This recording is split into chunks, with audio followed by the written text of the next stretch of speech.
Hello, my fellow gamers and horror film fans. Welcome to the Weekend Watch and Play edition.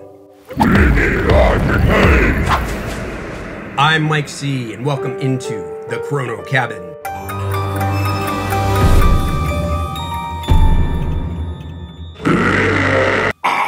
Weekend! Now, besides that little intro right there, you won't see much of Billy in this episode because he is out raking leaves today. He likes to do it, it just takes him all day. Yeah, you know. Now, before I get into what I'm watching this weekend and what I am playing this weekend, make sure that you check out this video on 3 horror movies that are coming out later this November month on Shudder. You'll want to make sure to put those on your list because I think they've got some good promise. So let's get into it. We'll start with the movies and then with the games. So there is a new horror film that just released on Amazon Prime called Sator.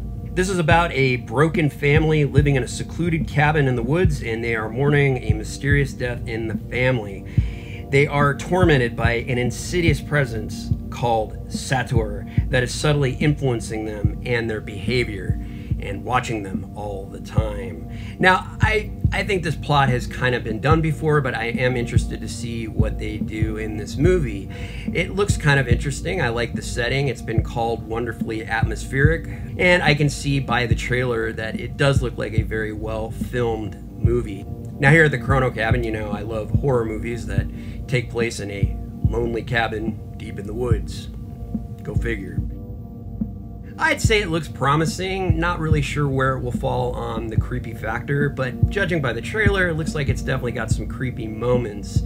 Now, in Greek mythology, there is a character called a satyr with a Y, and it is a nature creature that is part man, part beast, and I'm not sure if this is maybe a play on that, or if it's just a similar title. We'll just have to see. Will this horror movie be good? I have no idea. I've never seen it, but does look promising, and hopefully it'll be one of those gems.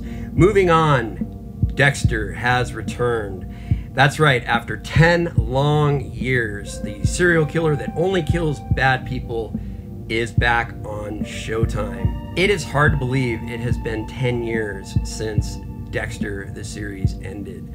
And I gotta say, Michael C. Hall, he doesn't look like he has aged 10 minutes. Not sure how he does it. Maybe he made a pact with the devil. Maybe one day he'll come up to the Chrono Cabin, we'll give him an interview, and we'll find out. Maybe one day. So far, I am liking this a lot. The first episode of the new season actually aired last Sunday, so I'll be watching the second episode this Sunday. Now, I know Dexter's not really a horror film per se, and it's not even paranormal in any way, but I think it does live up to the blood and gore aspect. And I do kind of consider Dexter a horror type thriller series. If you are a fan of Dexter from 10 years ago, I think you'll be a fan of this new season. I definitely am, based on the first episode. If you have never seen Dexter and you want to watch these new episodes, I do recommend that you go back and watch the old series first. I will be honest, I don't think the series ended on a high note. The last season I don't think was that great, and I wasn't really happy with the ending. I just didn't think the ending lived up to how great that show was. In other words, it wasn't like a Breaking Bad where that show was just perfect from the beginning. It just kept going and going and going, up and up and up, and it ended perfectly. I think maybe Dexter went maybe a season too long. They probably could have ended the show sooner. But regardless, there was a lot of great seasons in Dexter, particularly the season with John Lithgow. That was my favorite season, and I think a lot of people's favorite season, but the John Lithgow season was fantastic. But go back and check out that old series if you've never seen Dexter, and if you have seen Dexter, I recommend that you check out the new episodes. If you're looking for something kind of wintry to watch and something kind of holiday related, then I actually think this is perfect, even though it is about a serial killer that kills people. The first episode dropped perfectly. In fact, in the first scenes, you see Dexter, or Jim as he goes by now. He's marking his calendar, and you can see it's in early December, and actually you can even see a Christmas tree in back of him, and he's in a cozy cabin, and I really do like the setting in this. He is a long way from Miami, and this is a completely different setting. It's a small town. in upstate New York called Iron Lake.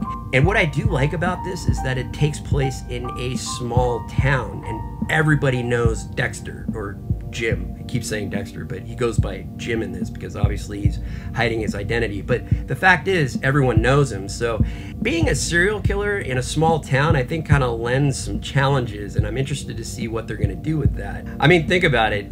He is 10 years out of practice, so he's going to be sloppy, and he's in a small town where if someone changes the brand of coffee they drink, people know about it. So nice challenges in there. We'll see what they do with it. But definitely check out the new episodes of Dexter. I'm looking forward to watching episode 2 this weekend. Now, on to the games.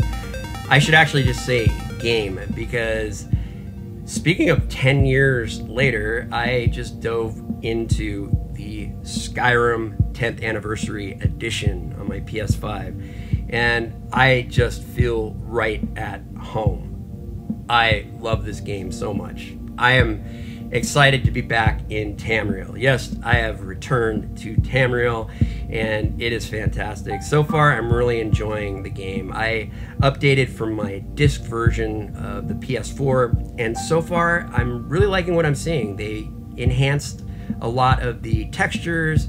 I mean, the game, it's still an older game, but it does look amazing, especially with the updates they did on the textures and the visuals. I think it really kind of brings a new life to the game. And I haven't actually played this game in quite some time. So, you know, you can play this game so many different ways. So it is almost like I'm playing this game for the first time again. I'm also playing this game in the new survival mode, which actually adds a lot of challenge. Specifically, you have to eat, you have to sleep, and you have to be very careful of the cold, which is very tough to do in Skyrim because a lot of times you are in the frozen mountains. Talk about a nice game to play during the winter. This is perfect because yes, you are in very frozen territories. And the biggest challenge is that you are kind of limited as to how much you can carry. And I will be honest, I have become kind of a hoarder in Skyrim. Yes, I like to collect a lot of items, and it's hard for me to get rid of those items. In fact, I'm finding that I have to go Marie Kondo in this game and ask myself, does this cabbage really make you happy? Does this woven basket really make you happy? Does this clay jar really make you happy? And yes, everything in this game makes me happy, so it's very tough. I'll have more on this Anniversary Edition later, but I am so sucked in that I actually stopped playing Call of Duty Vanguard, which I think is good as well, but I literally, going back to Tamriel just consumed me. I mean, just stepping out into that open world and hearing that beautiful music, it just kind of takes me back, and I do think it's fantastic. Now, I am really hoping for a Elder Scrolls 6, but that is a long way off. In fact, I'd probably have to get an Xbox for that because Bethesda is now completely under the umbrella of Microsoft, so I don't even know if it would come to PlayStation. And I think the next best thing is going to be Elden Ring, and I'm very excited for Elden Ring, except it doesn't come out till February. So I'm perfectly happy. I got Skyrim, the Anniversary Edition. There's a lot of added content. It's enough to keep me occupied all the way till February. Nice thing too about this is if you don't have a PS5, if you're just having a challenge getting it, which I know so many people are, and it's even getting harder, you could play this on your PS4. In fact, on your PS4 Pro, it's gonna look great as well. So another game that you can just kind of dive back into and really enjoy if you like action RPGs. I do think it still looks very beautiful. I think it looks better than it ever has. I'm definitely loving it. I feel right back at home. There is a little bit of a bug that involves the title screen, and it makes things a little confusing. And I've seen this on Reddit.